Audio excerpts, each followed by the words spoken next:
updated room tour of my reptile room.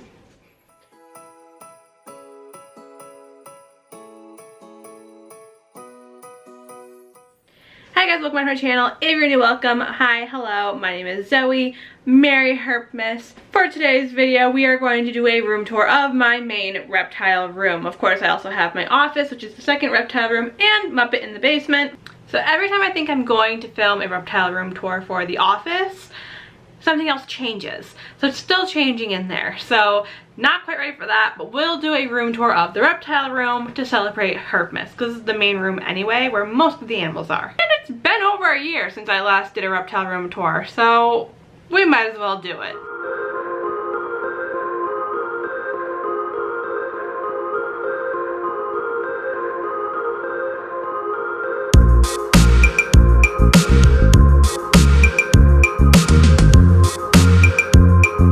So I just want to say, before we even walk into the reptile room tour, we are greeted by these beautiful stacking Reptizoo enclosures. I'm obsessed with the way they look. They look so clean and chic and modern. So I love that that's like the first thing you see from the hallway. It's just, ugh, I can't get enough of it. So like I said, we have our 3 stacking enclosures here. My newest addition, some recent videos. Up here is Rumple, my tricolored hognose. You can still kind of see him right here. This is where his water dish normally goes, but I had moved it to film a Meet All My Pets videos and hadn't put it back yet. But that is Rumple's enclosure. Of course, up top, we've got our blink camera, so that wherever I am, I can keep an eye on the reptile room. Down below him, we have Penelope, my hognose, who is currently up there using her background as like a little maze, which I love to see. Below Penelope, we have my Kenyan sand boa Tootsie, who obviously we're not going to see because she's buried. You can watch my Meet All My Pets video though if you want to see her. And then we move to the left. We're going to ignore the closet right now. It is a dumping ground. It is a mess. I didn't want to have to organize that because I have to pull everything out to organize it, and then this video would never come out. So we're going to ignore the closet right now. Moving to this side, we have all of my lovely plants up above. My painted gator skulls, which I spent way too much money on, but they are my pride and joy. I'm obsessed with them. Of course, this mason jar back here has all of my goodies from my zoo days.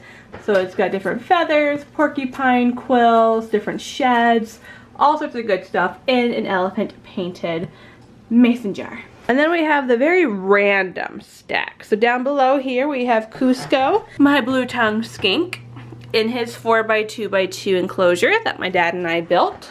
Above him we have Reptar the Ackie monitor, who came from the Nature Center. He should probably be right in there. And this is a talking serpents enclosure, which you guys know I'm a big fan of talking serpents. I have several other enclosures, but because this one was meant for the Nature Center, the wood was stained to match the furniture in the Nature Center office. So it does not match my white enclosure aesthetic. So once we get to the basement project, I will be sanding that and painting it. Above him is Zero. This is a Reptihomes enclosure. I don't believe Reptihomes is in business anymore. And there is Zero back in his little cork round.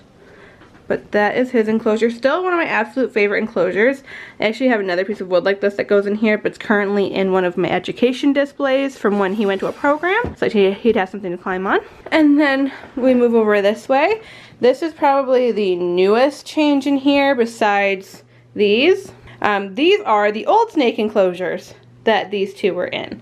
So same size, just different company. These are Exoterras, and they fit perfectly right here, which I'm really excited about. And I'm leaving them empty for amphibians, because as you know, I have an education business. I need some amphibians. I'm hoping for like maybe a toad, a pixie frog, something along those lines to put into these empty enclosures. Alright, then we move over to the next corner. I've got my ring light, so we'll move that out of the way so we can see a little bit better. Usually it goes in the closet, but like I said, it's dirty over there. We've got from one of the previous Herpmases, when I did a gift exchange with Lissa's Lizards and Medusa. Lissa made us this beautiful print of the 3 of us. There's beautiful artwork of the 3 of us. Absolutely love it. And then we have my invertebrates in their tarantula crib displays. So I've got Vinegar, my Vinegaroon. I've got Spinderella, my zebra and the tarantula, and then I've got Hutan, my scorpion, who is right here in the front. We like never get to see him, but there he is. And I do want to say that this setup is temporary for him.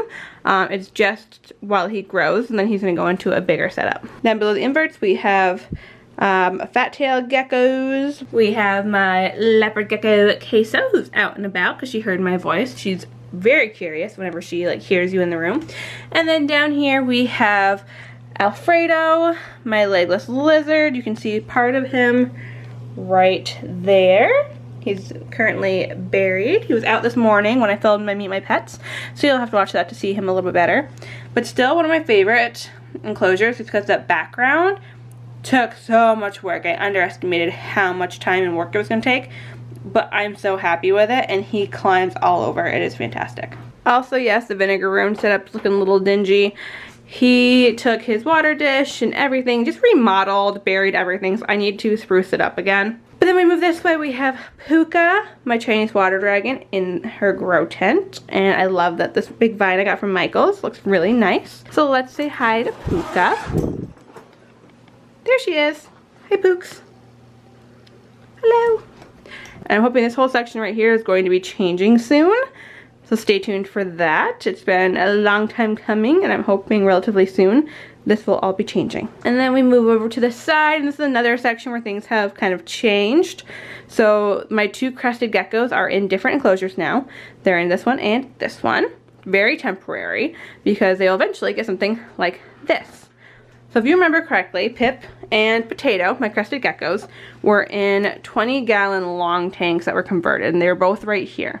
And then eventually, Pip moved over here. And now, Pip is over here. So their tanks, their 20 gallons, were the first ones I'd ever built, and they looked like absolute crap. And now Pip's has so many spots you could hide in that I could never get to her. And Potatoes ended up developing a spot where he'd hide, and I couldn't find him anywhere. I still have no idea where that spot is, somewhere in the background. So because he's an education gecko, I need to be able to have access to him. And I just didn't like that I couldn't find him.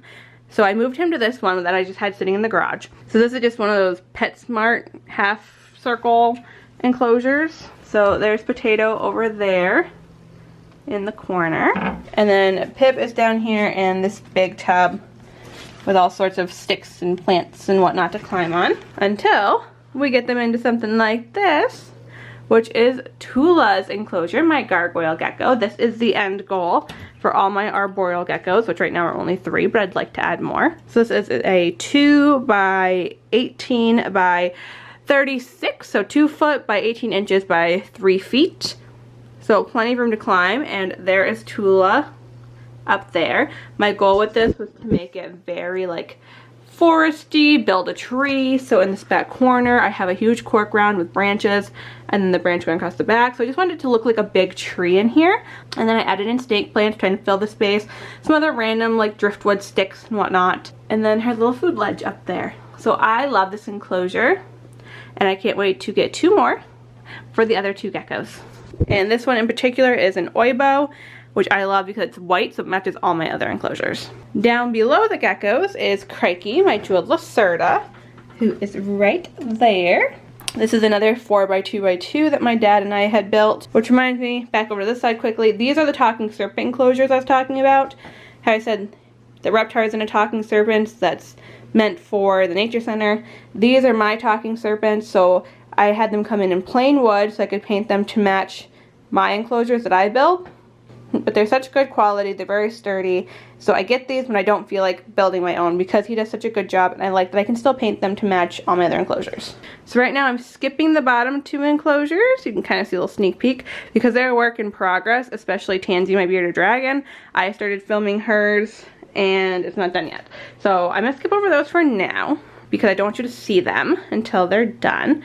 So we're gonna move up to the last 3 enclosures. So this one I'm so proud of still. This is for Kahlua, my ball python, my bigger ball python. This is a 4 by 2 by 2. Love, love, love the sky hide. I just used a cork round and plunked it up there, and he will sleep in it. I love it. So don't let anyone tell you that ball pythons don't climb. And then we just have a bunch of big rounds that I used to make several other hives because I wanted to look very natural. And there he is under that one. Up above him is our tropical rainforest. This is Calypso, my Colombian rainbow boa, who's in that back corner. So key things from her enclosure. This moss ball, everyone asks me about it. I don't remember where I got it, but I love it. And I love that you can climb through it, and it's great enrichment. The background, I believe I got from Custom Reptile Habitats. I believe I talked to them, and that's where that background came from.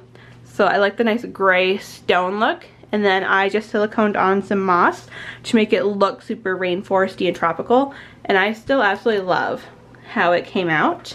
And then I just added in some plants and whatnot, and yeah. And then our last enclosure up top is my albino corn snake enclosure. When I first set it up, I attempted to go bioactive. It was very naturalistic. I do want to go back to that, so this aspen isn't like forever thing.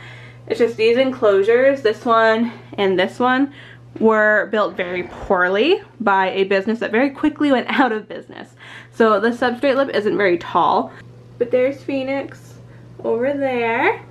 So now that I've gotten to the point where all of my animals have that overhead lighting with the exception of 2, it feels so good. It took me a long time to get here, but I did it and it feels so good. So set goals for yourself, set keeping standards for yourself, and just slowly work at them until you achieve it, because once you get there, it feels so good. And of course, I'm not done yet. There's still a lot of things I need to finish and change, especially in the office and the other reptile room. And not to mention, I still have to renovate the whole basement, because the whole basement is supposed to be my reptile room. This is just supposed to be the office for like us and our computers and printers and stuff. This is not supposed to be an animal room, and the office is supposed to be a spare bedroom. So I still have a lot of work to do, but we've come such a long way, and I'm so excited to keep sharing the process with you guys. So make sure to hit that subscribe button so that when the office is ready for a room tour, I can do that and show you guys. But also so that when the basement really starts to pick up, which I'm hoping it will soon, you guys will be there for the process and get to see it all happen, because it should be very exciting. All right, that is it for today's video. Thank you guys for watching. Merry Herpmas, and we'll see you for the next one. Bye-bye.